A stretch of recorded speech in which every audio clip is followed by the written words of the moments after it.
Back at it. Back at it. With Blue Velvet. Blue Velvet. Yeah. Just felt like the instinctual choice for today. Just a very influential, groundbreaking movie. It always kind of has been for many years, and it just continues to live on. So. And it's been one of those recent watches for me for the first time, like a revisit for the first time since I was in college. So, how do you feel about it on a rewatch? How did it shift? Appreciated much more now. Same here. That happened to me too. It's one of those things where it's like it's such a subtle but very weird and kind of almost like a coming of age story, you know. Excuse me. Style and David Lynch. It's a great introduction, I think, to David Lynch as far as like his movies go. And you may not be or you may not like enjoy his work, like all of his work as a whole, but there's like bound to be some movies I think you gravitate towards. And for me right now, that's kind of how I am with David Lynch. I like Blue Velvet and I like Mulholland Drive. And probably the most rewatchable ones he's made right there.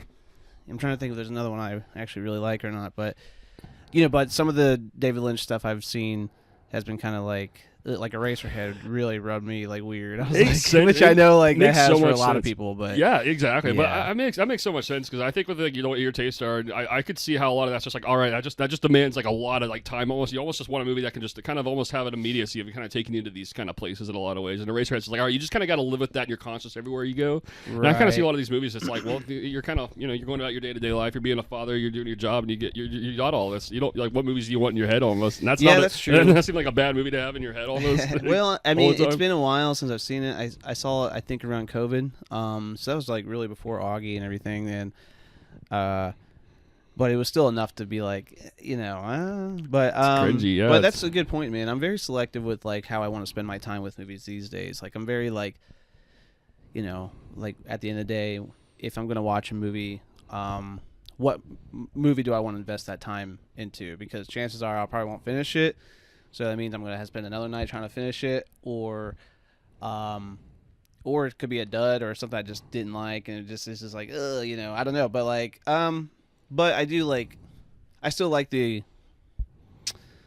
exploring aspect of seeing movies I don't know about or, for the first time and things like that. Mm-hmm. And a lot of times I'm very pleasantly wrong about like my first initial like hesitation or reserves about it, But with Blue Velvet here, I mean, like I said, this was a fun, refreshing watch, introduction to like David Lynch again, and I really just enjoyed it. I love, is it Kyle MacLachlan? Yes. I love him in this, and it just kind of all feels very naive a little bit. Exactly. It literally is exactly what it is. And I think I really appreciated the, like kind of more after my 20s, my late 20s. I think I looked at this and I was like, wow, I really appreciate the growth from naivete he goes through, because he goes on this really awkward journey that like by all means should be creepy, but it's just the way Lynch looks at it. It just feels like it's kind of a stepping stone for just a person's growth in a sense. It's like he kind of grows up from all this. Like I like the coming to terms that he has in this movie, which is like, oh, I'm in too deep with this, like, this actually backfired. This is like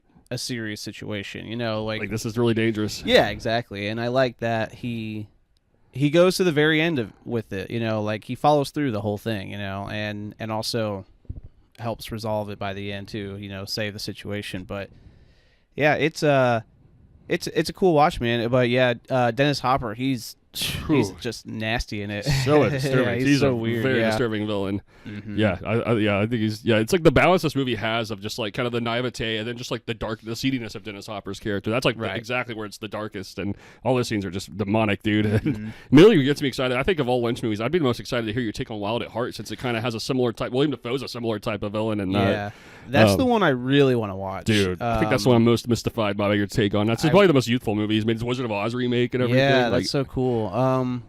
For that alone is why I'm so curious about it. And Nicolas Cage, I'm very excited about. So he's the McLaughlin of that movie. Yeah, I need to try to find it and watch it because I'm really interested to see what I think about that one yeah, too. Dude, that one deserves a lot more popularity. It's a tough one to find. I've always realized. I don't know how it is nowadays, but it always had been tough to find. But honestly, it's just extremely entertaining. It's like a road trip movie practically, and it feels a lot like the foundation this movie lays out, but just like in a totally different kind of aesthetic, where you just kind of got like just sort of like the light side is just two lovers on the road, basically just going around doing a bunch of just random things, having fun, basically in a lot of ways, like the really offbeat kind of ways. Just in contrast to William Dafoe in this, who's just like he's like a satanic force, like how Dennis Hopper is. He's like just extremely disturbing. Just looking at him, you feel gross. Oh, wow. There's so many gross out moments that he provokes in that. It's disgusting how that movie goes in Wales. It's insane, dude. It's just a really insane movie all around. Like I think it was like rated X at the time and everything. Oh, really? It's like graphic. It's uniquely graphic in a way. Yeah. Yeah, I'd still recommend it though. I don't think it's like it would be like in the same ways that stuff like I don't know. I actually just want to know what you think of it very much. Yeah, no, I'm really I'm 100% interested. Yeah. No, I think I could still 100% recommend it to you. I think from what everything it does. For sure. No. But yeah, welcome back everyone. This is Real to Real. We have been really enjoying doing these. These are a blast. We're at 110 streams now today. That's what's up, bro. I'm counting down I'm counting it like a psycho. I get excited. Yeah, well, what I'm having so much fun with is just noting how every single week the episodes actually feel different every time. I feel like our stream of consciousness is like actually shifts a lot. And I don't know about you, but maybe the adventurism of the artist. Like, don't you just kind of want every day to feel like a different day almost? Yeah, I think absolutely. that's a lot of the guide I follow, and I noticed that you and I both have that. And I'm like, well, so every time it's a week, it just feels like a new conversation every time. It feels like a different flow and energy every time. And I think we carry ourselves throughout the whole week. Like we bring kind of the whatever the stress or tension or the ups and downs of the week, or just like the physical, what's going on in the real world. We bring it to the table too, just to like kind of like, oh, let's relax for a second. And just feels like the movie conversations always go in a new different direction. They always do. So. They can take it anywhere. Yeah, exactly. Just always have movies on rotation. And I learn a lot from you, man. I always have. I remember telling you back when like we first met, after a while, I was like, I said, man, I've learned so much as far as movies and music goes by you. Like you've introduced me to a lot of movies and directors and artists in general that I still listen and love today and watch today. It means a lot, bro. And it means a lot because I see your ambition, your drive for making film, and like I've seen you go, and I'm like, it means a lot that you get a lot out of just, I guess, all the movie addiction I've had in my life. I'm glad, I'm glad that you see the value in it all. I always tell people when I introduce, like I'm like talking about you or about to introduce you to someone that you're like my movie guru. You're just like a movie encyclopedia, dude. And you've always subconsciously just wanted it to be that way. So it's kind of happened now. It is that way. It's been fun, man. We made it happen. I definitely, I've been enjoying these episodes and what we got for just even if we feel like we don't have too much to say, we still somehow make a conversation. Yeah, I just like to see how we go. But you're like one of the few people I can like sit and actually like be in a room and actually do nothing but talk, for a while. Like we can hold a conversation. Yeah, we've always been able to do that. Yeah, so. we always have to be able to just pick it up and go. That means a lot, brother. Yeah, the friendship means a lot. Yeah, and then I showed you some TV land footage. Yeah, dude, I can't stop thinking about that. I was like the scenes I was some of the most mystified about how they would look. Those are the farm sequences, and as it is like it always feels like rewatching these scenes. It feels like almost a little different than it was being in the moment of it. It's like the scope of it. Like it looks very original from the camera's lens, and I just love taking all that in. It's really funny. It's really kind of got a dry sense of humor. Oh, it's so good, dude. Thanks, man. This is good. You have a great sense of humor. That's what I always. You're really. It's like extremely subtle, like the way your comedy outlook is. I want it to be subtle, but like kind of quirky or like absurd or just just like it's so funny. Yeah, I mean, it just made me think of a lot of things. I definitely feel like a lot of Wizard of Oz influence in these segments, and the fair. I'll mention the fair sequence too. That was just one of my favorite. Yeah, I'm really excited about that one because a lot of Taxi Driver there. Enemy on Tape is scoring that one currently. Cannot wait to hear that. Yeah, and I'm just having fun with this movie. Like I'm adding fun transitions. Like I showed you the one transition, like Star Wars. It's like, dude, just the wife. It feels goofy. The way you draw it out, there's almost a comedy tone in that. In a sense. Like, and I think with the music there, it's gonna be extraordinary. Yeah. Like I know it's just because it almost just seems absurd to like. I don't know, just be here for such a long time, but yet it makes sense all the same because it's just a tone. It's like a tone and an atmosphere you set with it all, and it kind of gets you to know the characters better by being that way. You feel like you're just looking at the characters and their animalistic instinct in a lot of ways. Yeah, and just like how no matter how weird or quirky or whatever is, they're like they are in the. It's extremely entertaining. The movie. So thank you, man. I'm excited to keep putting together. It's original. I've been cutting it for a little bit. I've been kind of doing, going stronger at it recently. I've been like doing it more, but like currently I've got. I want to say there's at least it's already like a 30 something minute rough cut, I think. Just with the basic scene layouts that I have, and that's exciting too because I'm like, yeah, this is gonna be a feature. Yeah, dude, I cannot wait to see it all. I'm still kind of in the relatively beginning of the movie. There's man, still good ways to go. Dude, that's so exciting. Yeah, the scenes I'm particularly excited about working on is the Alex scenes. I have been thinking about that quite a bit. Me too, actually. Yeah. I can't stop thinking about it. Actually, that was insanely transcendental filming all that. So we'll see, man. I'm just curious. I can't wait to get there, and I can't wait to show anybody. Anyone who wants to watch it, whatever. It's all bro. It's done. kind of like a finale thing. I can't explain it, but there's almost like this voodoo feeling in the air about that whole sequence. I can't explain it, bro. It goes beyond words, dude. But man, filming that was awesome. Yeah, dude. I'll never forget that, dude. Thanks, man. Well, I appreciate you being a good sport. We have 5 scenes left to film, bro. And then it's totally wrapped. I'm rolling with all of it, dude. I'm on with all of it, dude. It's really enhanced my creative perspective too. Just to kind of, I don't know, it's almost like see where the charisma is in all of this, which is maybe I feel like you're kind of looking for all that. Well, just what is all this? I just think it's a fun therapeutic project for me. Yeah. And, something for me I need to do. So, as I was kind of talking about the last episode, but your brain of surrealism's kind of flowing through it. I feel like maybe like there's something mapped out in your. Well, I was saying, man, it's been really cool kind of doing this. Actually, between Cho,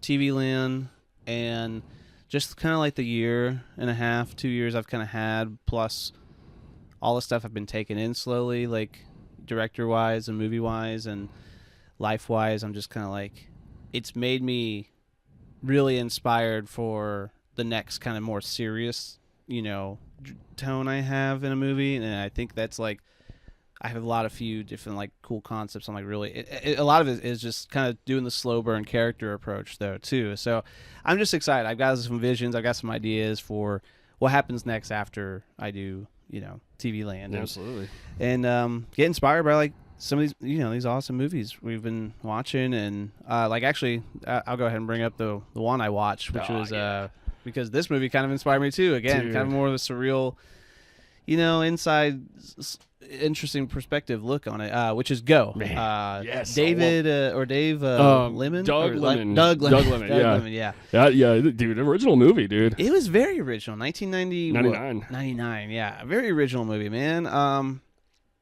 Go. That was like such a surprise flow to it, and I don't know, for some reason, like based off the poster, it kind of made me think like it's going to be quirky or something. Almost looks like it could be a little cheesy or something. Like something I feel like low budget, like kind of look. I don't know. Just something it makes it look. Is this going to be generic or is this going to stand out as an original? But it's very uniquely original. Surprisingly amazing. Yeah, surprisingly amazing. Great directing, camera work.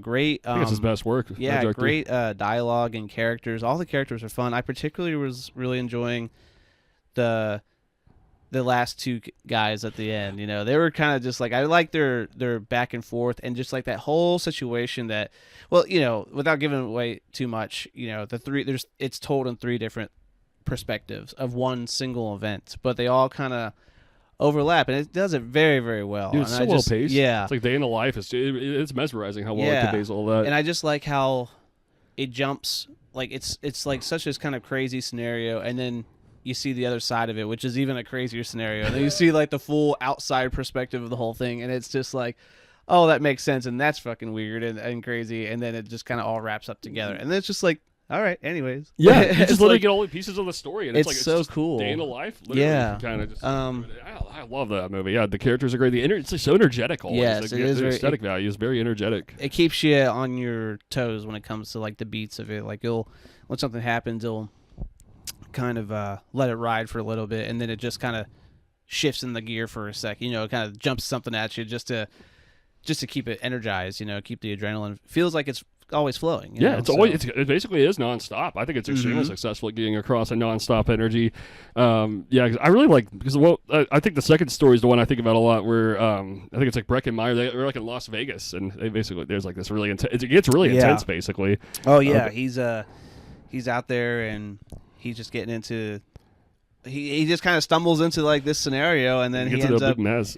Yeah, ends up in this big mess, and they track him all the way back, and that was a really wild story. Stakes too. are high, and that suspense value is intense. Like, yeah, no, I absolutely love that movie.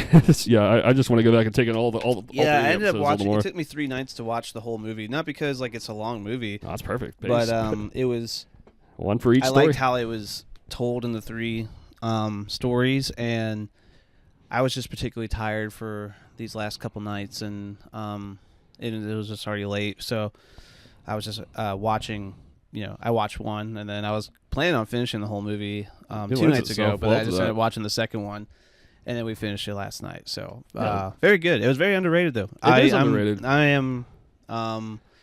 That's one to rewatch for sure, and would like to add to the collection. It really keeps getting better on every rewatch. That's what I think. I watch it once every few years or so. And I had a rewatch about a month ago, and I just thought this is better than ever. I absolutely love the pacing. I love the episodic structure, and that's something in general. I think I love episodic structure. It's there's cool. something very inviting about that. Something I'd like to do. Yeah, I'm with you, dude. I think that inevitably has to happen somewhere along the way. I mean, so many films are just good at that. That's a very '90s thing. It seems like very distinctive to the '90s.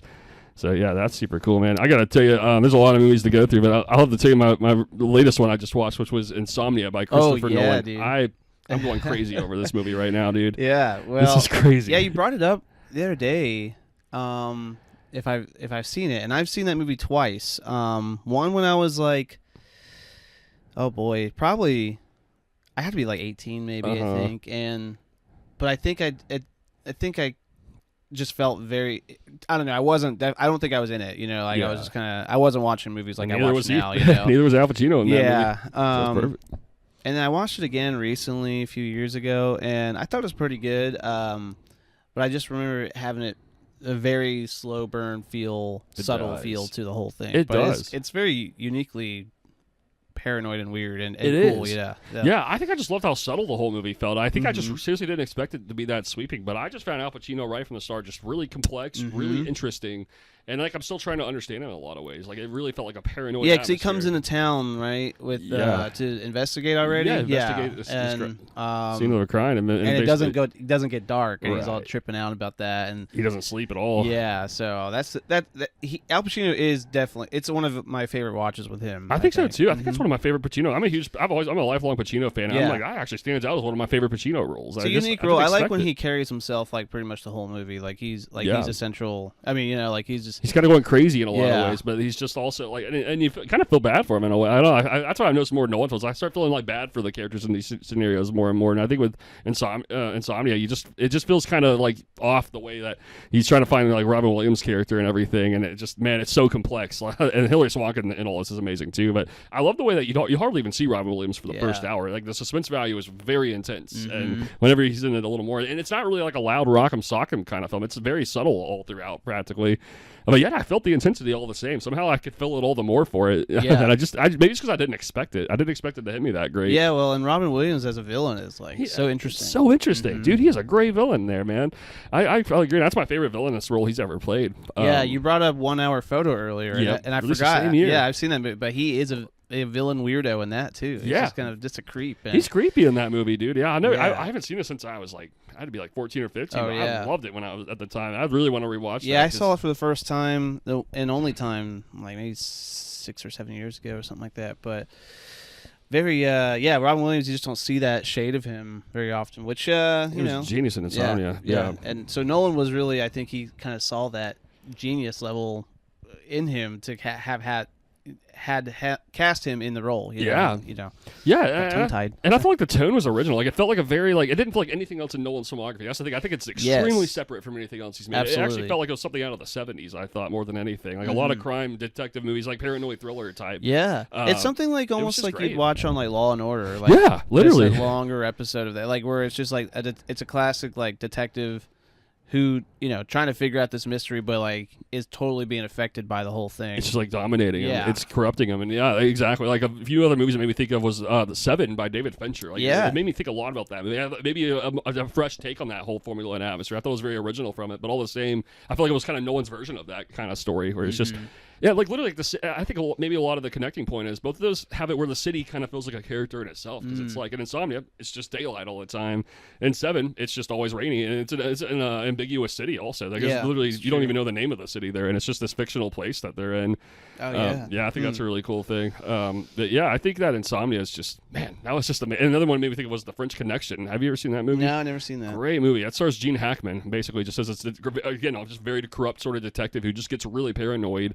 Kind of just dealing with like just a lot of just kind of like drug deal exchange kind of gone bad basically. Him and Roy Scheider are both in it. Okay. There's like a lot of intense car chase sequences in that movie that really hold up. It was made in the early 70s, but man, a lot of that still looks fantastic. Like it won Best Picture and everything in 71, so it was a big deal.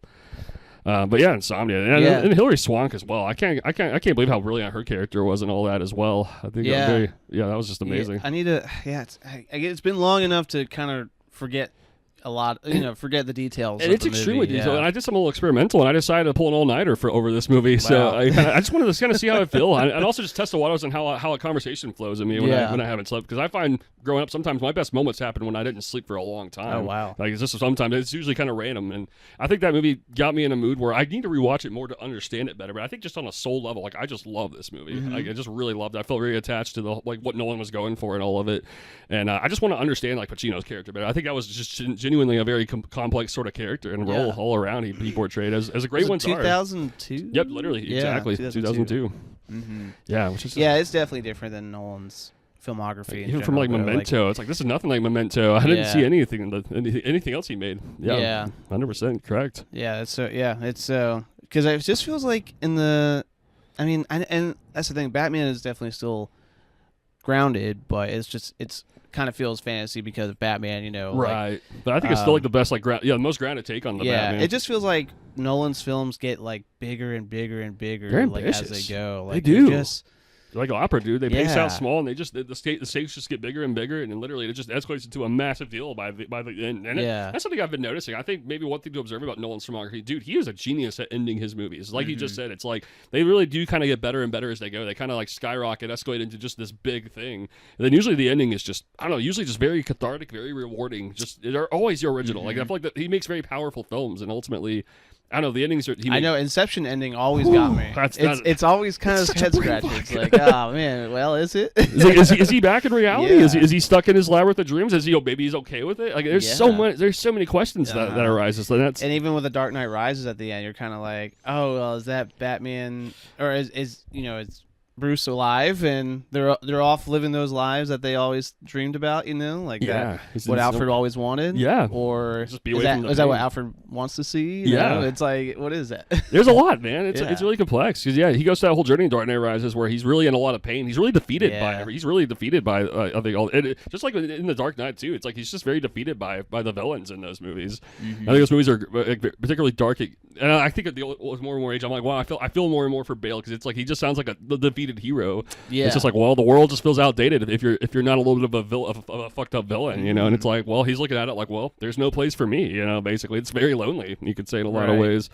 Like in the Dark Knight, and like Dark Knight, it's like it's just kind of like looking at Joker and just being like, well, what do you do in the face of such chaos? Or then like Dark Knight Rises, it's just like more an existential dilemma. It's just like, why am I even doing this? Basically, it's like, what am I helping? Who am I helping? He doesn't even know anymore. It's like he's better off just like living the life Alfred wants for him. It turns out.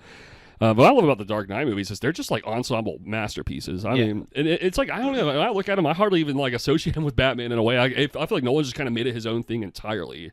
But I think it might be one of the best trilogies ever made at this rate. Like 100%. It really does get better and better with age. It's just, like you said, powerful. His films are extremely powerful. And I think all three of those movies are just so equal to each other in quality, and they're different from each other. But I think a lot about Batman Begins right now too. It's just what a masterpiece of an origin story that is. Also, stakes will just get bigger and bigger as they go. Yeah, I would, if I rewatch them all. Like if I watch in order, that's one thing. But if I were to watch them all like in preference, it's Dark Knight, then Rises, and then Batman Begins. I'm with you. Yeah, I fully agree with you. Like all 5 stars. Like it's like that's exactly how I rank it. Because Begins is very. It's just it only gets better from there. Yeah, Begins is great, but it's the origin story of how it all kind of comes Liam together. Neeson is the main villain in there. It's just I think I just love him as a villain a lot and all that. That's a lot of what stands out about it. Ra's al Ghul's a great villain.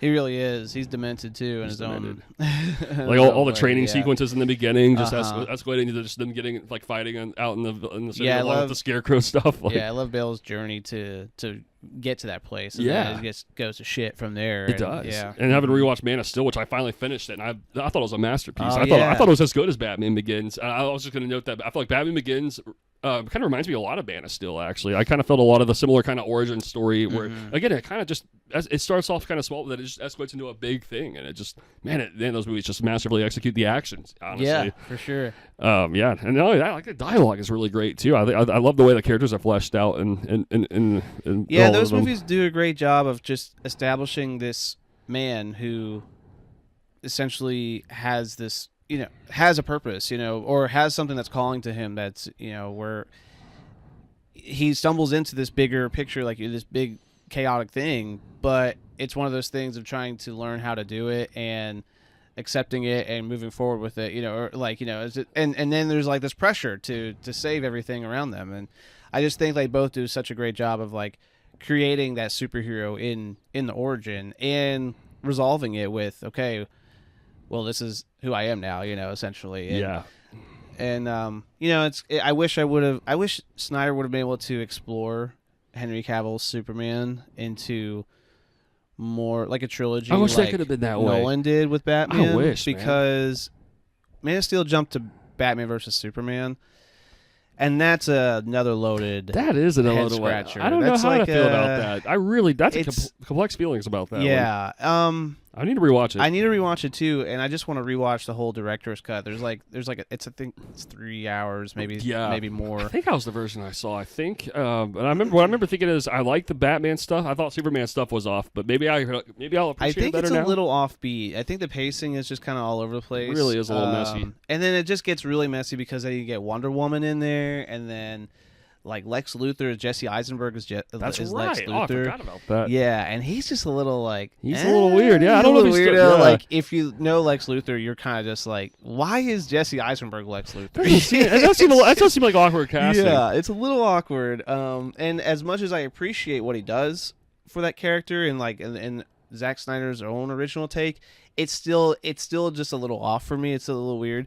And then you got I think it's Doomsday who comes in and basically, or I don't know if that's his name, but it's the big villain at the end, and it just it's not as the whole thing just again the pacing is just kind of weird. It was off. I just wish they really would have focused on more of Superman's approach to that. That was like their.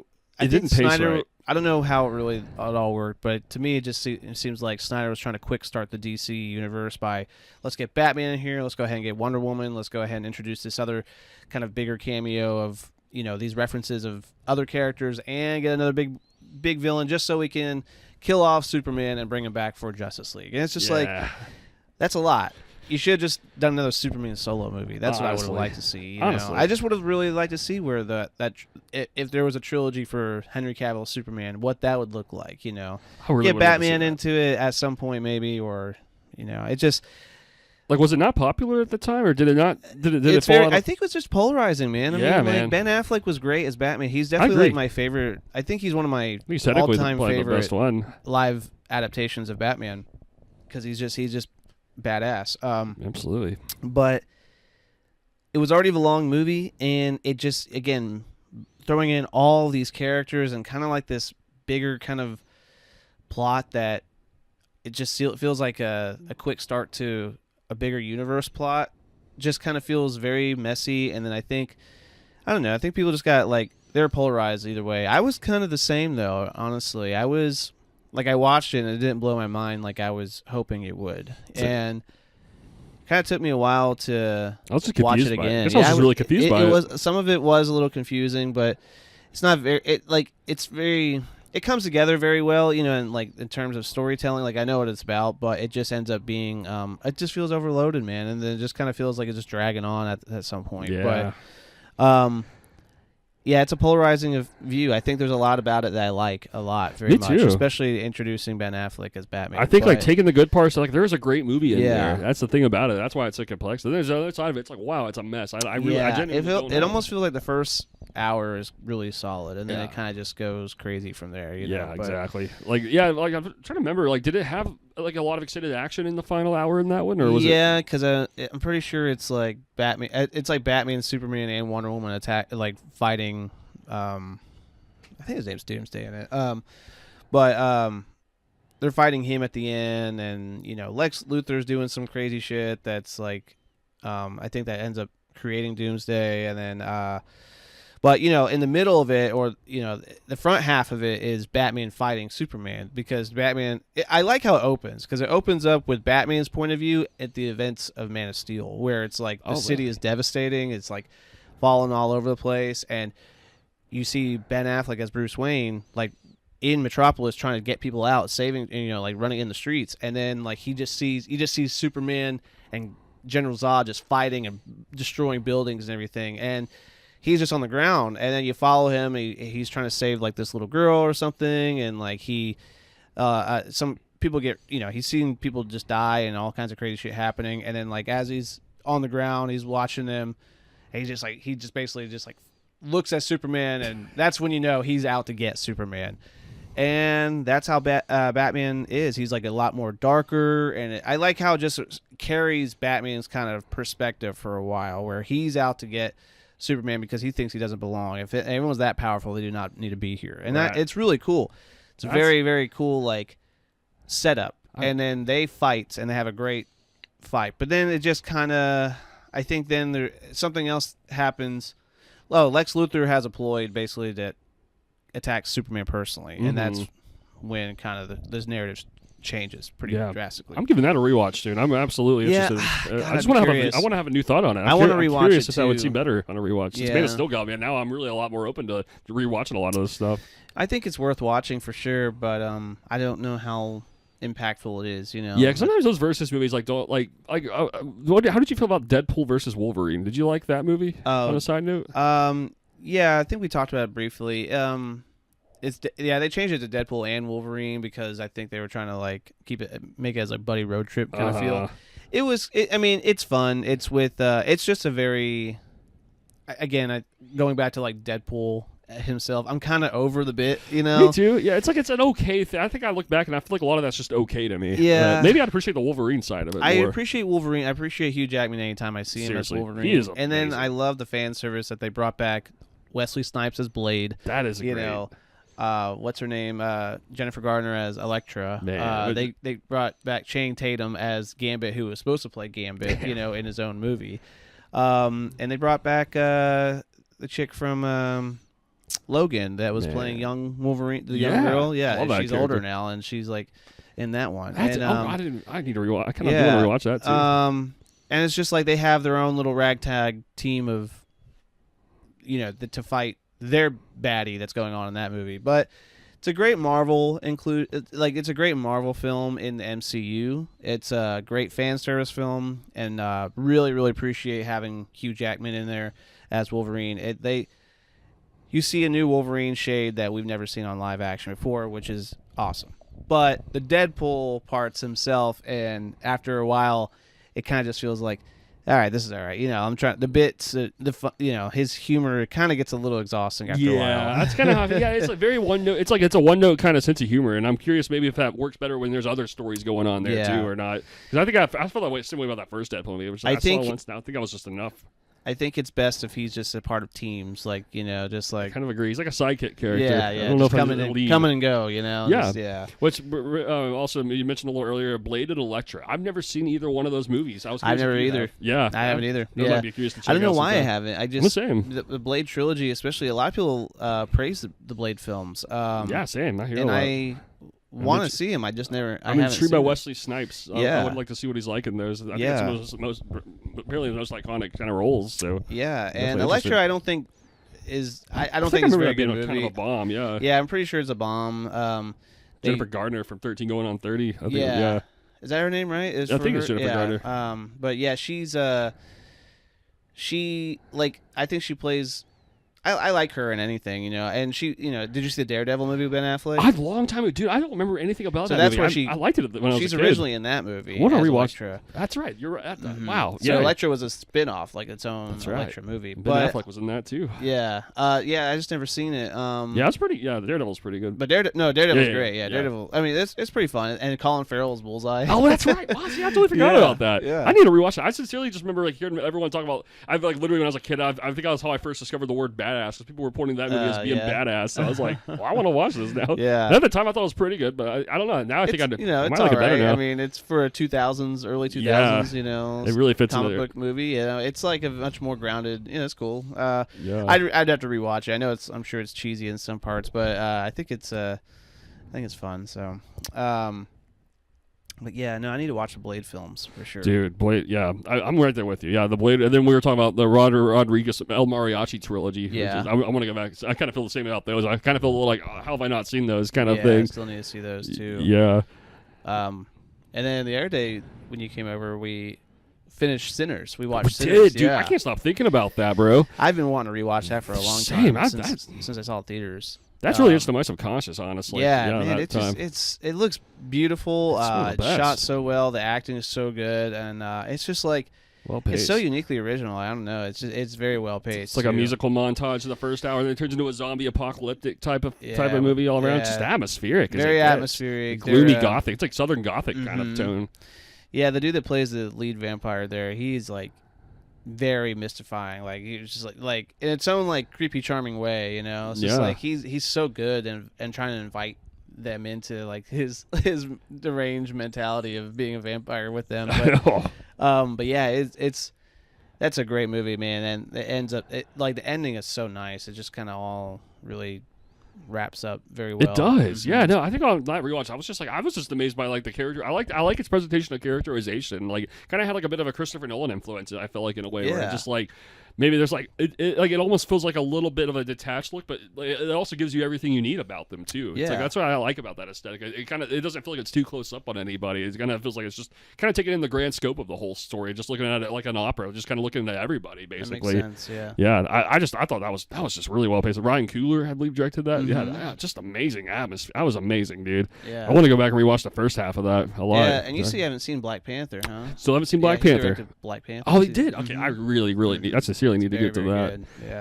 Yeah, And I think I'm gonna go slow paced on watching all that. I know we're talking about needing to go see all the X-Men Wolverine stuff. I'm gonna slowly get to all that. I think it's good to go slow pace because there's just I don't so rush much. It. There's so much. It's good to kind of take in a superhero movie every once in a while. Yeah, I kind of want to go slow about it. Yeah, it's like at a time I'll watch all this stuff. But and then also mentioning Blade, to shift the topic to another Blade. I rewatched Blade Runner last night. That's a movie I've been thinking about Blade Runner. a lot. That is amazing. What's your thoughts on that? On those? I don't know, man. I can't really speak too much about it because it's one of those movies I've seen once, long time ago. The first time, it's impossible, I think, to connect the dots the first time. I think I didn't understand what the hell was going on. It is a weird movie. Yeah. It is sincerely weird. Yeah. I had that same feeling at the end of the movie when I watched the ending of Apocalypse Now. It's a lot like that. Dude, it's a lot like Apocalypse Now. Dude, those are actually similar movies. Yeah, I can see that. That's a really interesting point because I noticed, like, you probably don't, like, on those first viewings, probably those didn't really click with you. Yeah, I didn't really, I was trying my best to follow along, and then it's at tough the end, there's like, tough one. There's a weird conversation or something that's happening, and it just feels very drawn out and very kind of doomsday feeling or something. I don't know. I can't put my finger on it because, and it's been so long, I don't remember anything about it. I just remember the feeling, both of those kind of films that by the end of it, I was like, what the hell is even going on? What the hell was that? Yeah, no, I think the first time I saw it, I was like, okay, I'll give it that had great moments, but I was like, I don't think I understood it. I think I thought of it a lot like how I think of like something like The Matrix in a way, where it's like, okay, I loved a lot of it, but a lot of that went over my head also. Same. And that's why, like we talked about last time with The Matrix, was like I watched it when I was young, and I was able to appreciate it and value for what it was, but a lot of it went over my head. A lot of it so watching it older really brought it full scope to me. Yeah. I'm like, oh, that's okay. I think Blade Runner's a lot like that, 'cause I think honestly, like, it's kind of more of a soul movie than it looks like it would be initially. I think that's one of those where it's a lot like watching something like Taxi Driver, where you're just kind of lending yourself to just this sort of like warped kind of perspective on reality, sort of. You're in this futuristic Los Angeles. It kind of looks like a hellhole in a way. And you're just kind of watching like Harrison Ford feel very lonely and detached in all of this. Like, not really wanting to get too close to anybody. He feels very antisocial of a character. Yeah. Also got a lot of Chinatown too. I think Chinatown meets Taxi Driver gone science fiction. I think that's kind of it's actually brilliant. It's just a weird movie of getting there. I think it's just the way it's all written. And I know the director, his brother just died right when he was filming it, Ridley Scott. So he was going through something insane with one of his brothers. So I think he filmed all that kind of with that in his heart, basically. He said that was like a real personal, genuinely a cathartic movie for him to make in a lot of ways. Yeah. It's just it's kind of a powerful movie in its own way. Kind of just, again, like Harrison Ford not having much humanity, but it feels like maybe the robots have a little more humanity to them. It's a lot of science fiction stuff, and I think science fiction generally needs a few viewings to fully appreciate it. I don't think there's any way you can love that stuff for that first time around. I agree. I'm like not a huge science fiction fan, even though I like it. Like I love the concept of it. I want to love it. And some movies I can get it right away. I'm particular about it. There's some of it I love. Yeah, I feel like sometimes it hits right away, and then other times it's kind of just like, that was kind of a lot. I need to process that, or I need to watch it again to kind of really get it, mind-bending. And I would say, like, kind of back on the Nolan topic, I feel like maybe Nolan's approach to science fiction might be one of the best, most inviting. Would you say he's a good one? I would say so. I really need to rewatch Interstellar. Me too. Again. I cannot stop thinking about that genuine. I haven't seen it in a long time. Me neither. But it's like grown on me entirely with age. Yeah. I used to kind of be wishy-washy. Like, I love it, and then I think for a while I was like, I thought it was forgettable. Then I was like, okay, I think I didn't understand a lot. That's that's how I feel. Like I kind of was like, oh, that was awesome, but I'm like, but what did I don't know. And I just kind of I thought I was forgetting. I thought I was kind of forgetful too, and maybe I was like, maybe I don't even really know what happened in that movie. It feels like it's like it's like a technical feeling at first, and I think I realized a lot of those movies are trying to get into your heart and soul more than it looks like they are. I think that's usually where they grab me, where it's like, okay, I feel like they're really trying to get to your emotions. They're trying to get you to feel something, and I think that's honestly. And it cares more about provoking that than it does all the techies, like what the techie talk and sounds and all that. That's what usually hits me about all these movies. And I think Interstellar is another one where it's like, well, that was very emotional. It's like the scenes where it's just McConaughey's characterization is great. And I need to take in a lot of it in better detail, but I think the scenes where they're out on the other planet, they're just having this like breakdown, basically, just watching all these videos from home and stuff like that. It's like, wow, that was really emotional, really sad. And I feel like there was a kind of a nice whimsical tone about itself in the last hour. I used to kind of think it was just throwing too much data at you, but I think a lot of it was kind of trying to say almost like love transcends data in a sense. I think it was genuinely kind of going for that sort of angle in a lot of ways. Yeah, it's kind of crazy stuff. It's kind of insane. Yeah, I have to rewatch that and see how I feel like I would love it now, but I think exactly. I only watched it one time, and I think it just kind of went over my head. Me too. I was like, maybe I thought it was trying too hard to be like a Space Odyssey kind of thing. Yeah, 2014. 14. Yeah, Inception was 2010. Okay, yeah, that's right. Yeah. 14. Yeah, that makes sense. I mean, it's kind of right around the age where I just was finishing up school and doing all kinds of stuff, so like working. Downtown. And I don't know. I think I was kind of, movies weren't really on my, I was doing a lot of life stuff and I wasn't watching movies as closely, like I watch movies, of course, but I feel like a big shift happened that year somehow in my perception of movies. Somehow I felt like, maybe just with all the movies that were like Nightcrawler, Boyhood, like there were a lot of big movies that year. I remember like Guardians of the Galaxy too, like for another one. Oh yeah. Just big movies were happening that year. True. It follows like. A lot of my favorites, Birdman, like, and the list goes on, honestly. But that's being I think that was kind of a groundbreaking year in a lot of ways. Maybe a lot of movies were just getting really close up with their epic scope and just really getting intimate in the characterization. That makes sense. Yeah, and movies like Interstellar I'm like, when I look back, that just feels like one of the best examples of that. Again, Matthew McConaughey as a lead, dude. He's very sympathetic as a lead. I thought he did phenomenal. Yeah, that was something else. I was on a slight side note about McConaughey. Is like, I remember there was this whole like McConaissance. What was the word for that? It was a big thing in 2013 where I don't know what you're talking about.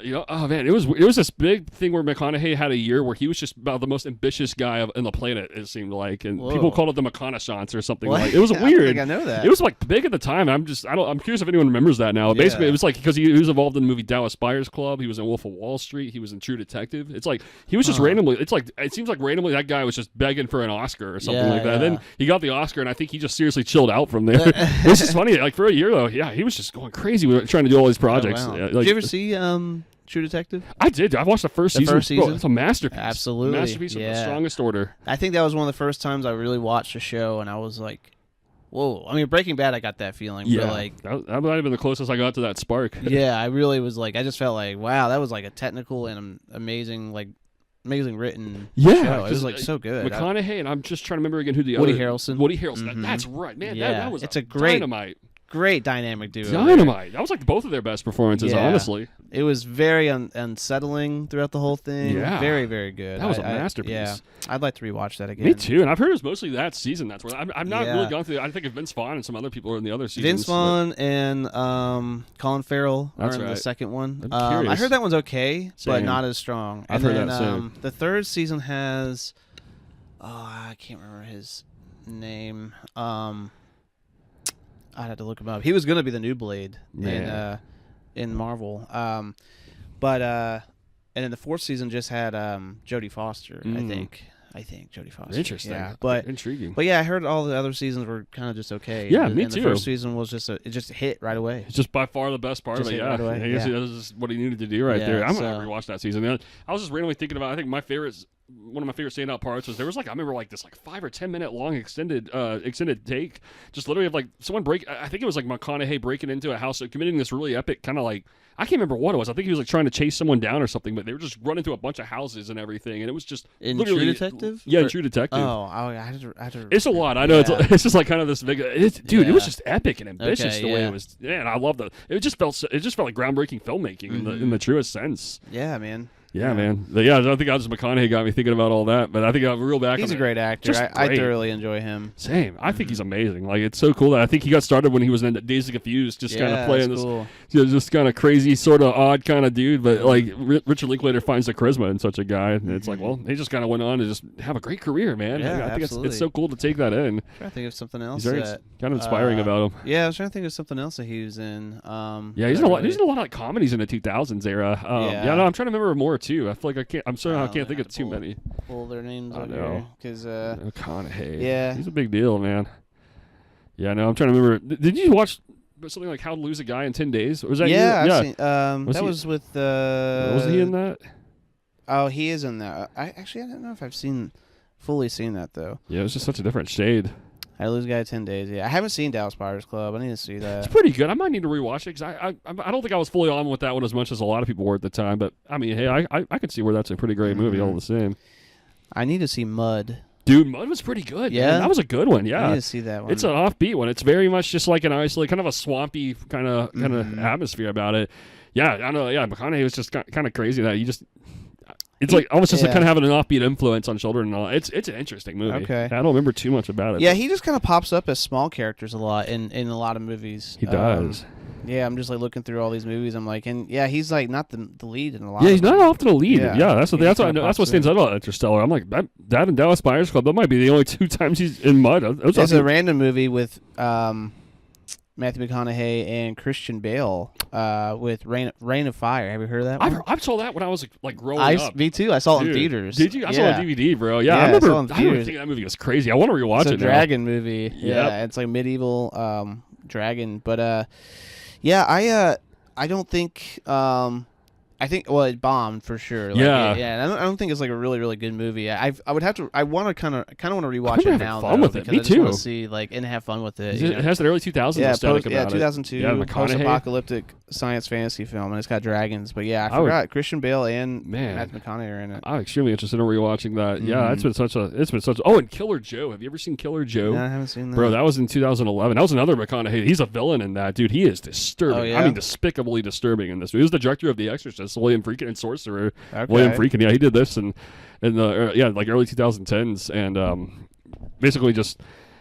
Kind of it reminded me a lot of the Coen brothers. I'm trying to pull it up just so I can remember exactly what it was. But Killer Joe? Yeah, Killer Joe. Basically just kind of just a crazy drug dealer kind of just gets involved with this family and just kind of keeps haunting them basically. Oh, wow. Just kind of tormenting them endlessly. Yeah, they kind of he looks like a creepy stalker, but he has a way of dominating and getting his way whenever he's on the screen. He's very dominating. Okay. And there's one of the weirdest scenes. I don't even know how to explain this without context, but it's just there's this scene where it's I think it was rated X over this one thing. McConaughey just tortures these people in the weirdest way ever, basically. Oh, like no. we like genuinely grossed out, actually. Dang. Like, yeah, isn't that crazy? Yeah, it is. Yeah, it's like because you never see him like that. Usually he's like sympathetic. I feel like he's not often the bad guy. So when he is that, it's like wow, it does feel kind of bad when he's playing that rotten shade. Yeah, McConaughey's a legend. And then reel back on Nolan some more. Yeah, I think Interstellar's amazing. And I was curious what holds up as your number one Nolan movie these days. If you had to choose just one. I guess I would say it would still.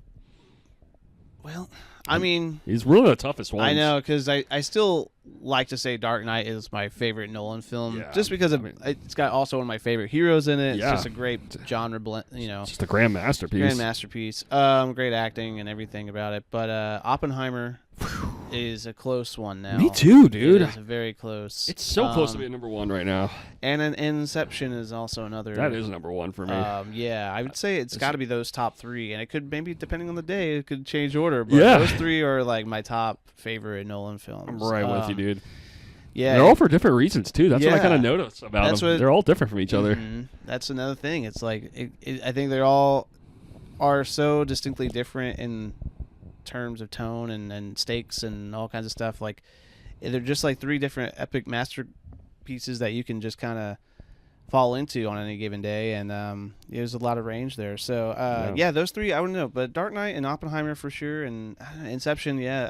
But I watched a lot of Inception. Like I need to rewatch it because I watched it in theaters, and then I had it on DVD, and I watched it a lot on DVD. But I kind of stopped watching it for a while. I did too, and I need to rewatch it again. And I think some time, because I think that's a movie and I think a lot of Nolan movies hit me though. It almost just like gets my heartstrings big time. I find it's like almost like I think of like emotions when I think of like Inception a lot. I just think it's just Leonardo DiCaprio is just on this insane journey. He's like a great leader character and all that. But then he's also just very emotionally tormented in a lot of ways. Over the Marion character, so there's just a lot going on in that movie. I don't know, that really gets to my heartstrings whenever I think about that movie, and I think every time I watch it too, it always feels like it kind of has the same sort of mystique value about it, like where it doesn't really answer everything. It kind of just leaves questions, and it just has an inviting way of just I don't know. It just lends you your own personality. I think Nolan does a great job in general with all of his movies. When you start watching again, you're kind of just like you're not already thinking ahead of what happens. Yeah, you're just like oh wow, I forget how. Like you just kind of like you're in it with these characters in real time. Yeah, you're kind of it's unraveling all over again for you. It's a complex, ambitious kind of like topics, but somehow I think Nolan makes it perfectly inviting because he gets you close up with the characters. He explains like kind of just everything just right. I noticed. It's like he doesn't over reveal, but he kind of gives you enough to where you need to know a lot of things to understand the mechanics of this world building. And Inception, there's quite a bit of explaining, but a lot of it's good. It's all good though. It's just like it always brings it in. It's always personal the way it's written, always inviting, and it has a great ensemble cast all around. You know what? Another movie I need to rewatch, but I remember like thoroughly enjoying it was Dunkirk. Dude, right with you, bro. I know. I can't stop thinking about that as also a masterpiece. That was like technically his passion project. Yeah, that was a really surprisingly good watch. For I know. Me. I wasn't really too excited for it. Me neither. I didn't even really like it the first time, actually. And I can't explain it now. I'm like, what? So now I kind of see a groundbreaking masterpiece in it. Just the way it's paced out, I'm like, dude, again, just epic, ambitious. As all of his movies are. They all feel really ambitious. And I think with Dunkirk's case, it's just like the way it's all paced, because I think there's like, three events happening at once. And it literally just kind of perfectly paces it all out, basically. They're all very active, like very action-oriented. But I think that movie makes it perfectly just inviting. And I like how it doesn't really show you the emotional side of things. It really kind of just focuses on like almost kind of begs you to look at a lot of this intense stuff from a more of a technical perspective, and you can almost see the benefit in it in a movie like that. I feel like because I feel like a lot of the emotional stuff it's already been done in a lot of stuff. Like, and I know one of the movies that Nolan was most influenced by was the Thin Red Line by director Terrence Malick. That was another war movie about like kind of an ensemble epic, and I feel like that was kind of more about the tugging your heartstrings. But Dunkirk doesn't do that. I think Dunkirk's refreshingly just kind of looking at how intense and how high the stakes are at all this, and then almost just finding the fascination in it. So I remember quickly, you got like airplanes kind of going crazy. I really like the flying scenes. I remember, stunning, dude. Really stunning. Yeah, but you and I are both on this one. But why haven't we watched Tenet? That's what I'm saying. Like, I'm gonna change that. Like now, I think I'm convinced, dude. Nolan's a genius. I'm ready to give it to him. What am I missing here? Because for some reason that movie doesn't appeal to me. I know, but hey, Insomnia didn't either. But now that got me this much, I think I'm gonna have to give Tenet. I might have to watch Tenet like next, dude. Like super soon. I really need to watch it. I'm really mystified by it. I think it's just honestly, maybe it's kind of cheap, but I think maybe just a lot of word of mouth of just, I don't know, very polarizing kind of reactions. Somehow it doesn't feel motivating. I don't know. I feel less motivated by the plot. I think it's just a lot of ambition and a lot. I'm like, okay, if this movie isn't supposedly great, then I'm not interested in that. But now I'm just ready to give it up just because I love Nolan that much. Yeah, I mean, I'm with you, and I think a lot of it was kind of like, because I remember I started it, I got like maybe 10 minutes in, and I was like, really already having, I don't know, I was having my doubts or something about it, but I think there's such a ambitious plot going on that I feel like it's almost overwhelming to kind of take on too. And I think the release date was off because that was like released in 2020. Maybe that was that was awkward timing. Maybe that's another thing. Maybe that movie, maybe something like that seemed particularly unappealing when all that was going on. That's true. Like even if like Inception was released that year, I don't know if it would have seemed as special. Like I can't explain it. Maybe I'm dead wrong on that. Got to check it out. I want to watch it. Yeah, because I think it's similar in vein to like Inception, Interstellar. So yeah, I'm with you, man. I think by next week I'm gonna try to I gotta watch a Nolan film now. I know, man. Just keep it Nolan. I'm really convinced he is kind of like maybe the great genius director of the 21st century because he feels very original and distinctive to now. And the other thing I'll point out is when I look at his movies, I often think, a lot of directors I look at him like, oh, I want to make a movie like him. I think Nolan, I distinctively don't think I could make a movie like Nolan. I think he really has his own brand of filmmaking, and it's like, dude, it's that's a skill. I couldn't make a movie like him. I don't think I ever would have it in me to make a Nolan-esque movie. I feel like every time a Nolan film is coming out, I feel like that's a huge big event or something. It is. Like it's just like Nolan, because like I feel like he's one of a kind, and he's like original. I could see him because he takes his time making movies. It goes a few years. It's like a mysterious artist, but dude. he is. I feel like if he dropped The Odyssey and then we didn't hear from him for like years and years and years, and then all of a sudden another Nolan film was to come out, it'd be like just as exciting as the first time because it's like he's such a mysterious artist that is one of a kind and original that you don't know what you're going to get from him, but you know it's going to be incredible. You know it's going to be insane. The stakes are going to be high. It's going to be ambitious. It's like ensemble cast. Like he's just a genius at he just knows how to get across. Put it together, and he makes it like such an event. It's so inviting. I'm like, when he makes movies, like, dude, the world's on board with them. You know, it's just I've never seen anything like it. It's like everyone's on with what Nolan's doing. It's so universal. The way he gets it across. I think I saw that he said he wants to make a horror film at some point, so that would be amazing. That would be really, really cool. That would be a dream come true, honestly. That would be stunning. He's never taken on anything like that. He's never been close to horror. Yeah, so I'd be really curious to see what he would do with a horror film. know. Oh, he would have it down, man. Looking at his filmography, it's like, maybe Insomnia actually had a little bit of horror elements, but definitely. most of them, he doesn't really go there. So yeah, what would that look like? I don't know, man. I mean, he's an original artist for sure. Big time. I feel like he's the modern kind of modern genius simply. And I think what was the Odyssey going to be? I'm really extremely mystified right now by it. Well, I think about like Oppenheimer. I feel like on such a historical level and like data level it's like that.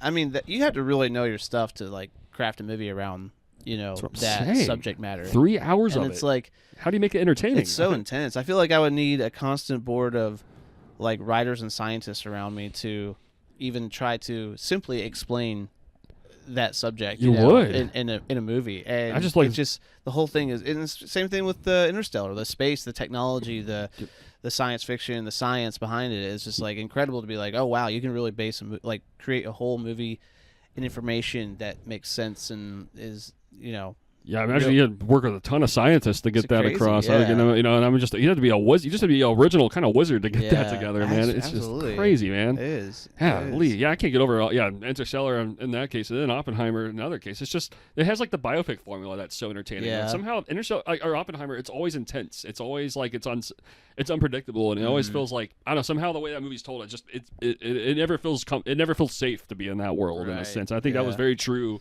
I think to what a lot of that stuff is like, and I've never seen a movie take it so close up and visceral like that one did. And Cillian Murphy was just like, I mean, a spectacle himself. I know, dude. Yeah. Dude, that's another actor. My God, when you look at I get excited when I see him too. Me too, man. He really is one of the best. He was in Scarecrow. That's right. He was Scarecrow. Yeah. He was in Inception. He's in a lot of Nolan movies, man. It's like, golly, he's always amazing in these. Yeah. So. He was even a little bit of Dark Knight Rises, a little bit where Scarecrow returns. That was amazing. I love Cillian Murphy. Yeah, he's got original charisma all around. And I feel like Scarecrow. I always wanted to watch Peaky Blinders. Me too. I've never seen that. Yeah, he's in that. I am intrigued. I see that. I see that posted everywhere. People talk about that all the time. I think Tyler watched it. He said it was really good. Right on. I'm noted. I don't know. I have a hard time sometimes with like British television. Me too. Yeah, a lot of that stuff's great in the moment, but sometimes, like some of that stuff just never really has its inviting way. I think is what it is. Sometimes that stuff is just like, all right, it's just too detached almost, and I feel like the characterization isn't inviting, so sometimes it's not that motivating. But I mean, Cillian Murphy, I could give it up to Cillian Murphy about any time at this rate. So I would watch it for him. Absolutely. Yeah, Red Eye is always a good reminder. The first time I think I actually knew him as an actor. Maybe I can't remember. Or Batman Begins was, or Red Eye came out first. I think Batman Begins was first. But I want to say Batman Begins. But Cillian Murphy was more of a lead in Red Eye, more of a side character that's in true. Batman Begins. So that's true. They were both in the summer of 2005. Oh yeah, so yeah, I watched both of them around the same time. Yeah, so. same here. I think June was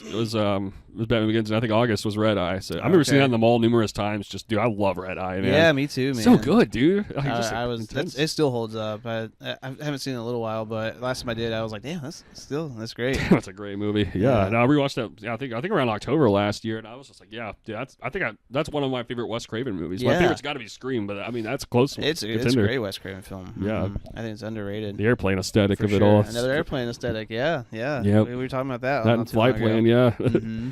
Yeah, man, it's great stuff there though. And I feel like the Nolan movie.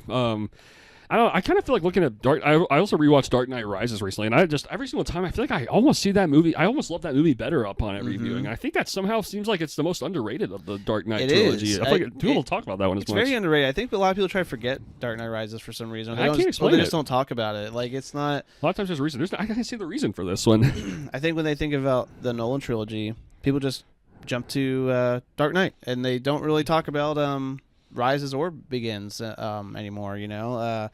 Dark Knight's just always the Batman movie when it comes to Christian Bale. And but I'm with you, dude. I saw Dark Knight Rises at least twice in the last few years, and the first time was incredible, and the second time was even better. It was a great, great, great movie, and it's like in its own continuation. I mean, like its own way. Like it's just like it all makes sense. Like the movie makes sense. You don't need to explain what happened in those years, you know, like what villains were around, what happened to Joker, or what happened, you know, it just all makes sense how it carries into the next film. Yeah, it's like 8 years later. Yeah, it's like he's a lot. You could tell like Christian Bale's in a lot of pain. You know, there's a lot. There's like this big lie that's like hiding the truth of the darkness of Gotham, and Batman's used as like a scapegoat, and it's emotional because.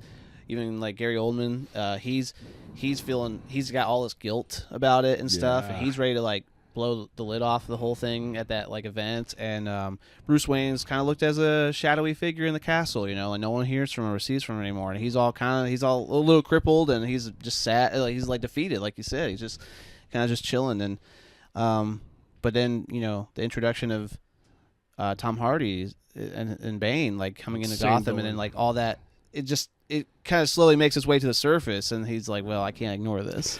And, let me see what's going on, basically, just to get crippled to his knees. Like, that's the thing. Bane is just a frightening person. He just literally feels like the last guy on the planet to fuck with. Absolutely. That one scene in the like the sewers or whatever, like where they're fighting.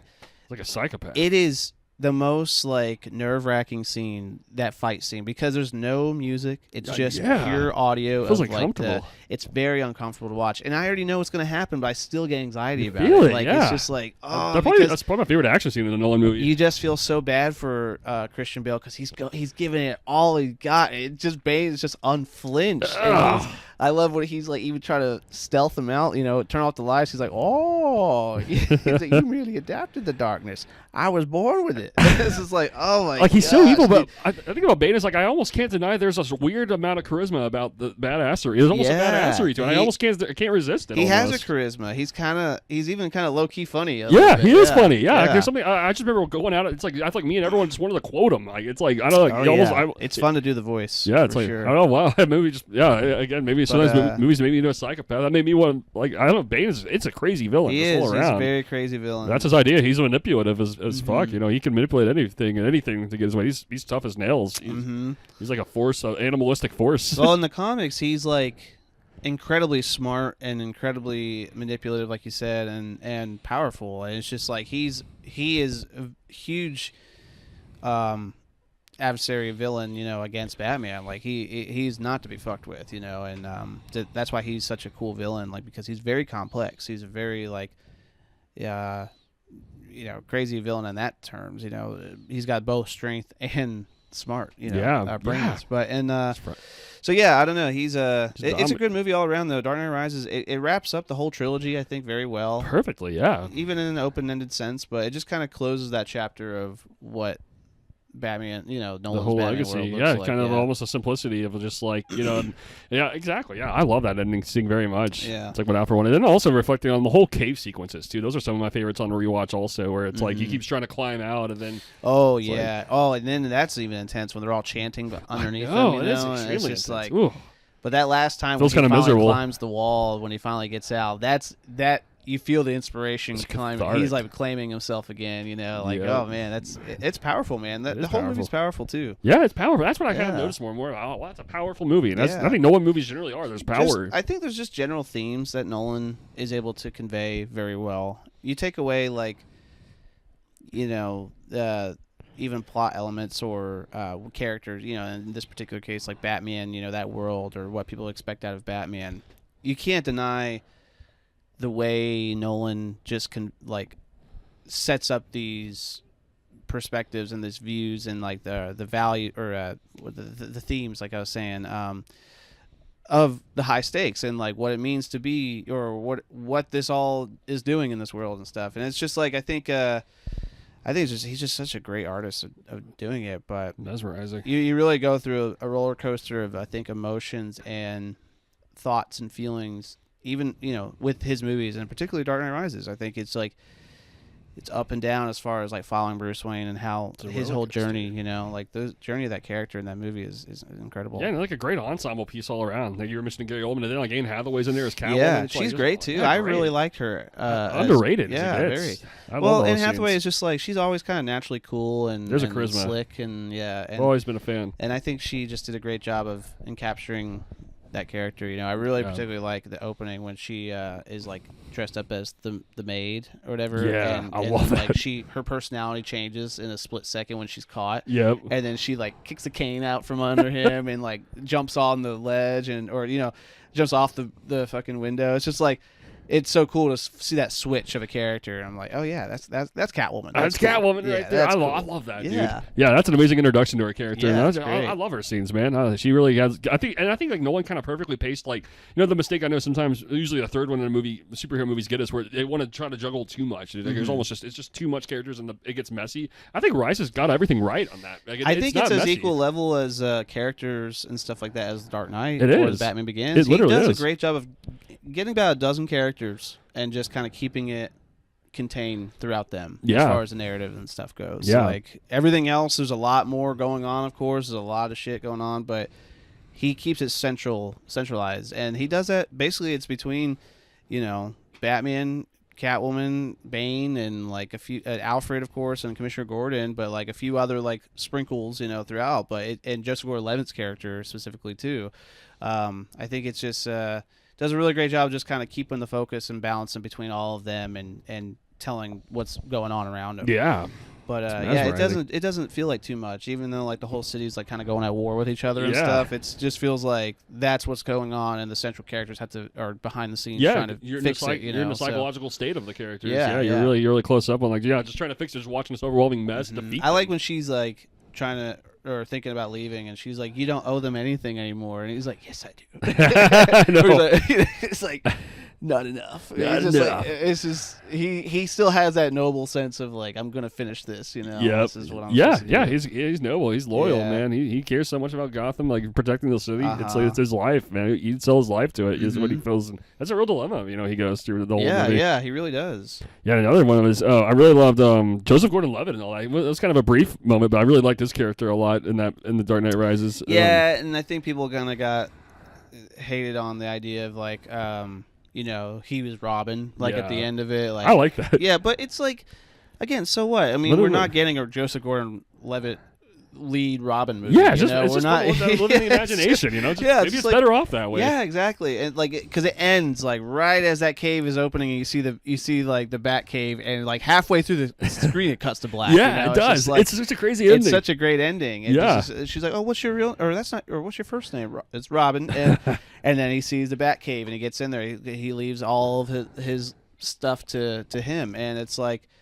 Yeah, in that world, who knows? He could possibly take on a vigilante, role and try to help Gotham too, just like how Bruce Wayne did. But we're not getting that movie, so so it's just one of those things where it's fun to. It's just fun. It's harmless. It's always harmless thing. It's a fun thing. That's another thing to pass on the Gotham world legacy. In that particular. Movie, so it's fun. Exactly. He's I like Joseph Gordon-Levitt a lot. I do too, man. No, he's another great actor. Yeah, going through a lot of his stuff. I love his bit in Inception. Also, another Nolan. Yeah. Did you ever see the movie 500 Days of Summer? I was just thinking. Dude, of that, I love that movie. I was dearly. literally about to ask you that. That's awesome, dude. I love that movie. It's a great movie. It is a great one. I own it. Yeah. It's, man, it's so good. One of the first, I think, indie kind of rom-comedy. Yeah, I'm the same actually. Films that I really grasped onto. I actually thought it was my top favorite movies of all time when I first saw it. Thoroughly enjoyed it when I watched it. Seriously, and I've seen it a handful of times, and I liked every viewing. I haven't seen it in a while though. Same. I think I rewatched it. I think about a year ago, and I was like, "Oh, this holds up perfect." I love this movie, dude. Yeah, it's so good. That's a really nice movie. It is. It is a lot of fun. Yeah, in every sense of the word. Then also go back on the Dark Knight trilogy a little bit. I think another one I feel like I often underrate a little bit is Morgan Freeman and how good he is. Dude, that's an unspoken genius actor all around. I feel like a lot of his presence is just so subtle that sometimes, in the grand scheme of it, sometimes it's easy to neglect how important I think Fox is to all. Yeah, that's true. He sets him up with the Batmobile and everything. Yeah, exactly. He's like the guy who sets him up with everything.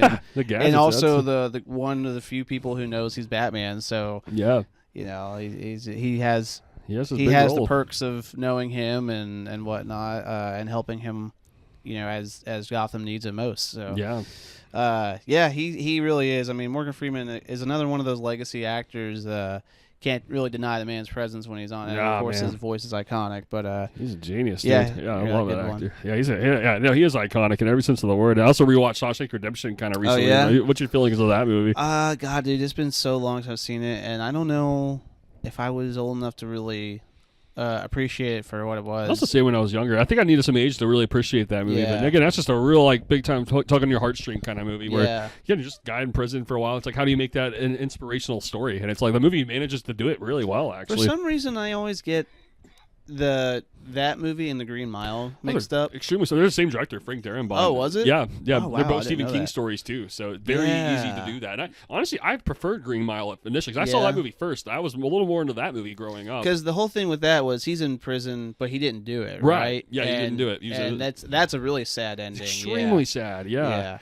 Extremely sad. 'Cause you really, really care about what's that guy's Michael name? Clark Duncan. Yeah, he plays Kingpin in the Daredevil. In that Daredevil movie. Really? Shit! I didn't remember that. He's been in a lot of random stuff. I'm pretty sure that was him. Yeah, that's super cool. But I feel like that was really sad. And Shawshank Redemption was.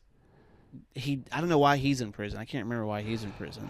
It was because he potentially murdered his wife and some people as well. Okay. Yeah, but it was kind of very ambiguous if he actually did it or not. It's kind of one of those. But I think it's kind of implying he didn't do it, but he was just gonna kind of get in there because it's the whole time it's where is this guy getting his hope from? Yeah, you're looking at Tim Robbins because it's did he murder his wife? But it's he's in prison. And it's somehow he's not in a suffering position. Somehow it's he kind of has this heart of gold about him where he's kind of okay even though he's in prison for 2 decades. It's how the hell is this guy okay? Everyone's kind of looking at this guy, admiring him, even jealous of him. It's how is he carrying himself? Huh.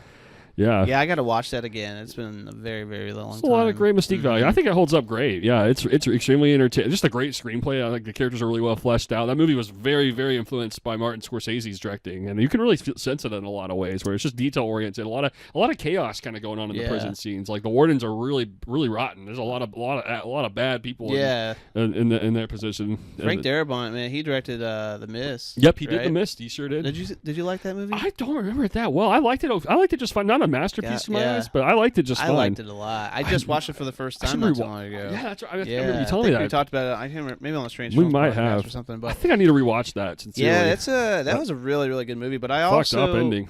Yeah, the ending was very shocking. Traumatizing. And as a father, I was very more than anything. That's like the worst. That's like the worst scenario imaginable. Yeah, dude, for sure. That's like the worst thing that could happen. But Frank Darabont, I was excited to watch it after I realized that he directed or helped create a lot of the early seasons of The Walking Dead. That's right, he did. Mm-hmm. Yeah, and dude, like those early seasons of The Walking Dead are pretty awesome. You need to rewatch those. They're really good. Great characterization. Great like just sense of. I think it's a sense of real humanism, like what people like, or like the rawness of humanity, the good and the bad, and about it. And The Mist captures that too very well. He's a rewatch. So after watching The Walking Dead and then watching The Mist all those years later, I was like, oh, I really like that. And now I want to watch those Walking Dead seasons again. Me too. I want to go through all of those. Take a little closer because I don't remember them too well. I don't know if I was too. You could probably get to like season 5 or 6 and call it a day. I've heard it kind of loses momentum somewhere along the way, but I want to take it where the prime elements are. Yeah, actually, you could probably get to 7 with Jeffrey Dean Morgan as Negan. Mm-hmm. Do you like Jeffrey Dean Morgan? Remind me who he is. Boy, he's in the best. I mean, the biggest role I can always jump to is Supernatural. I don't know if you've seen Supernatural. I've never seen Supernatural. Is he more of a TV actor? He is TV actor. I may not be but he does pop up in a lot of movies. He's actually in The Watchmen. Okay. He's look this guy up. Yeah, look him up in The Watchmen. As soon as you see his face, you'll probably recognize him. You'll probably see him a lot more knowing who he is too, like because he does pop up in quite a bit of things in movies and TV. He's been a lot more active, I feel like, in the last 10 years. And what's his name again? Jeffrey Dean Morgan. Jeffrey Dean Morgan. Okay. Mm-hmm. Yeah. He does look very familiar. Yeah. Let me look through his filmography here. Yeah, he's in quite a few things, but intriguing. He plays Negan in The Walking Dead, and he is insane, dude. And Negan's a nasty, nasty character in the comics, and he's just a crazy villain, dude. Intriguing. And he plays him very well. He plays him very well. So watching some of that is fun, but overall, the show loses steam. You know, it has its slower parts, and then it's got some really great parts. But then I think after the Negan first introduction of Negan and all that stuff goes, it starts going downhill from there. But it's good. You know, that's another one I want to revisit eventually. Yeah. I don't know. Yeah. I want to check all that out. That all sounds really interesting. Mm-hmm. Sorry, Jeffrey Dean Morgan. Dean Morgan. I'm interested in this actor. He's good. Makes me want to really rewatch Watchmen as well. Cause that's been a long time since I've seen that. But I think now after the Man of Steel rewatch and all that, I'm like, well, I think that's begging to be seen again. I'd like to rewatch that again at some point. Absolutely. So, let me see where else I was going to say. I had something I was going to point out. I think I slightly lost what I was going to say. That's all right. I'm trying to dig it out. Your insomnia is kicking in. Yep, it really is actually. It is starting to kick in a little bit. Trying to think. Let me look at my letterbox. I don't think I watched anything else besides The Sinners, and we watched Valentine's Day on Valentine's Day. How was that? It's a nice ensemble piece. It's actually pretty fun. Never seen it. It's got just a great cast. Like Ashton Kutcher's in it. Jamie Foxx is in it. Jessica Alba. You got Jennifer Garner's in it. Bradley Cooper's in it. Julia Roberts, Topher Grace, Anne Hathaway, Jessica Biel, Queen Latifah, George Lopez. It's a lot of actors. It's basically just like very big ensemble cast. They're all kind of have their own plots going on, like around the city, based around Valentine's Day, and it's just kind of following them in the day of life and just seeing what they're, and they're all just kind of cute and quirky, you know, but funny, real stuff, you know. And but yeah, George Lopez is great in it. Jamie Foxx is great. Dude, Ashton Kutcher, he's so like naive, and but it's you know, there's a lot of course, like heartstrings, you know, like the theme of love is present in the Valentine's Day movie. But Wendy likes to watch it on Valentine's Day. But I forgot. I watched it and it holds up, dude. It's fun. That's the second time I've seen it because I watched it the first time last year. Oh man. Ashton Kutcher particularly is pretty comedic. I Dude, think. Yeah. he is really fun. I do love Ashton Kutcher. Yeah, his early stuff is really he's awesome. fun. Have you ever seen Dude, Where's My Car? Dude, I have seen bits of it. I've never actually finished it, but it's so funny. That was a gem I used to one. watch all the time when I was a kid, when I was younger. Yeah, dude, he's got a charisma about him. It's very original. The one I watched a lot was actually one of his more serious roles, The Butterfly Effect. That's a great one. Dude, I really love that movie. That's a really good one. That's a good mind bender. I need to watch it again, but I remember thoroughly enjoying that. I love that. I've seen it a good handful of times. Yeah, I just always love it. It's just a really thought-provoking premise. Just like I know, it's just like one little action could just shake up your whole life. Yeah, it's just that's a movie that just really goes to show that. Yeah, you know? and it's pretty. Except your whole life differently just by taking the little actions. Yeah, and the ending is pretty like it like you just feel bad for him throughout the whole movie because he's like he continuously kind of gets deeper and deeper in the whole thing. Yeah. Like that one scene I remember when he goes back to when he was a little kid and he stabs his hands on the thing. And he wakes up in the future and he's got like scars on his hands and stuff, but like something else fucks up and he's just like, oh, he's just like panicking. But I think he goes back and like erases her out of his past or something like that. And then the future is kind of normal, back to normal, but except she doesn't know him or something. Yeah, that's like the that's ending. right. Yeah, I remember all that now. Yeah, Great. I think there were like a bunch of alternate endings to that. I think there was. Yeah. Man, that was always. I need to rewatch that one. Yeah, I'm the same. That's a pretty. That's a pretty solid movie. Yeah, a lot of memories of watching that one. Yeah, that was a good. Like one of the first like mind bending movies I think I really enjoyed. That was like one of the first I found really accessible. Yeah, that was a really great one. Then have you ever seen a movie called Raw? No, I don't think so. Weird movie. It was released in the like kind of the late 2010s, and basically it's just set at just this school of just like someone just almost like retorting into like kind of like cannibalism, you could say almost. It's like a weird movie, but it's like a gore fest to the max. Did you just watch that? Yeah, I saw it a lot growing up, but I recently rewatched it the other day. It's like a weird poster and everything. It's kind of gross out in a lot of ways, but it's kind of a real disturbing atmosphere that I really love about it. Okay. I love the way it's paced, and it just feels really unsettling, kind of like claustrophobic in a claustrophobic paranoid sense. Yeah, it's a great character movie. I'd recommend checking it out for like just a good original kind of take on a horror perspective. Okay. A lot of it's gory as it gets. It's kind of almost entirely set in a college place and just characters just going batshit insane basically. Damn. Yeah. Okay. It's a great movie. Yeah, Raw. Yeah, that's awesome. I never heard of that one. Yeah, it's a weird one, but it's worth checking out. Absolutely. Oh yeah, and I think I was reflecting. I think I remember what I was trying to say a little earlier was I think I was reflecting on someone more on Frank Darabont in The Mist. We were talking about The Mist. That's what I was trying to pick up on. Another movie that director did was one called The Majestic with Jim Carrey. Have you ever seen or heard of that? Oh no, I haven't seen that. I've not seen it either. That's another one. I might try to put that on my list soon so I can talk about it. Yeah, it's funny really you said that. that. I always when I was younger, I remember seeing that poster or knowing that Jim Carrey was in it. Same here. And I just I forgot all about it, and like I was trying to remember what the name was not too long ago, and I was like, "What was that movie?" I'm like, "Yeah, it was from that director, though." The Majestic, yeah.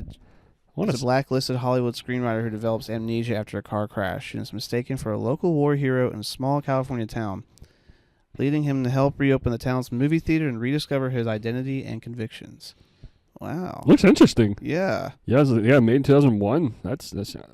I don't know. Everything about that sounds spot on. It sounds I'd like to watch that. I just want to see what Jim Carrey's like in that. I'm like, I don't hear people talk about this one very much. No, not at all. So I'm genuinely I wonder mystified. if it's a good dramatic shade for him. I'm curious. Yeah, I want to see it. Yeah, because I think this is. Yeah, I guess it's briefly after the Truman Show. So yeah, it was probably. Yeah, I remember seeing that poster, and I don't like. I couldn't remember it for the longest time. And I was just thinking of, because I think you mentioned what's it Monte Carlo? No, that's not it. You mentioned some other Moulin Rouge. Moulin Rouge, yeah, that's right. And for some reason that triggered the memory of this. So I was like, is that? I was like, was Jim Carrey in that? I was like, no, I don't think it was that movie, but I can't remember what it was called. So it's The Majestic. Okay, I want to watch that now. Dude, I'm ready. It says it's on Tubi. Yeah, I'm going to give that a watch sometime this week, maybe so I can have a thought on it. Yeah. Yeah, I'm really interested in that. It says it's often compared to classic Frank Capra films. Wow. Are you serious? That's right on, dude. That is. That's a good way to describe Frank Darabont's tone. I feel like Shawshank Redemption has a Frank Capra kind of way of looking at things. That's really accurate, actually. Kind of weird he made all that, and then there's The Mist. It's like this insanely warped, fucked up horror movie. But yeah, no, I'm seriously. I think that and Tenet are the movies. I'm like, I'm probably gonna get to watching those as soon as possible. I'm gonna try to watch those by next episode. I would like to check something out too. Yeah, I'll try try to. So yeah, I try to bring a few fresh viewings to the table. Yeah, for sure. Yeah, Me too, man. Like Insomnia, I was just perfect. That set up perfectly for today. So Hell yeah, Insomnia. I'm really excited for Tenet now. Yeah. I think that's going to happen soon. That's good, dude. I just want a thought on it. I'm like, everything Nolan's made has been gold. I'm like, he's never made anything less than a masterpiece, actually. When I look back, I've loved every single one of his movies. Has been a masterpiece. Like, even Following, I used to be ahead on that. Now I fucking love that movie. And I want to rewatch Memento. Bad. I haven't seen that in a long time. I was going to say, that's one of the best. And that's one I think about a lot right now, too. Just that's amazing. It's different than anything else in his filmography, also. Yeah. It's just kind of a mind-bending, just kind of out of chronological order. You're just literally in a mentally warped perspective all throughout by way of Guy Pearce. And it's really tragic. It's really emotionally, like, intense. Kind of like there's like a real tragedy kind of looming over that one. Yeah, that's true. Because it's like he's got all this mental insanity, and then the Marion Coulthard character. I love her performances in all the Nolan movies, but it's like just very femme. She's almost like a femme fatale kind of in that movie, and the whole movie kind of feels like a noir aesthetic. Yeah, definitely. The screenplay is brilliant. Just the way it's original. Yeah, there's nothing like Memento. Golly, that one needs a rewatch. Yeah. I'm with you on that. So it was The Prestige. I think those two are like kind of some of his earliest roots of the mystery genre. Right. Like, dude, that's what I think Nolan is. It's like, dude, at heart, he's a fantastic, phenomenal mystery director in a lot of ways. He brings out mysterious elements. Yeah, that's so true. Yeah. Yeah, good stuff. Good stuff all around. Absolutely. So. Well, yeah, that sounds good, man. Well, I hopefully now, like I said earlier, I'm in the mood to watch a Nolan film. I know, right? No, I'm seriously, the bug is on for Nolan. I can't explain it. Sometimes it's possessive. Sometimes, for sure. Yeah, he's a genius, man. There's always just new things to take in about his movies with age. Is what I realized. Yeah, I think it's just the essence of a timeless director right there. I'm with you. His movies always like new. Yeah. All right, well, I think that's all I got, man. Same. I think the Insomnia's kicking in. Yeah, genuinely. Kicking in for you, no problem. I really haven't slept. So. Yeah. I'm still awake from like whenever I dined in yesterday. I still haven't slept since then. God, dude, that's like that's it feels like a long while. Yeah, you gotta get some sleep. Yeah, I'm gonna have to. Yeah. I think I'm gonna have to. All right, well, thanks for listening, everybody. If you are listening up to this point, if you want to leave us a review, that's awesome. That helps us out, helps us grow. But we appreciate you just being here in general. So yeah, I really appreciate you guys listening as always. And that's that. We'll see what we got next week. Hey, until next week. All right. Stay tuned.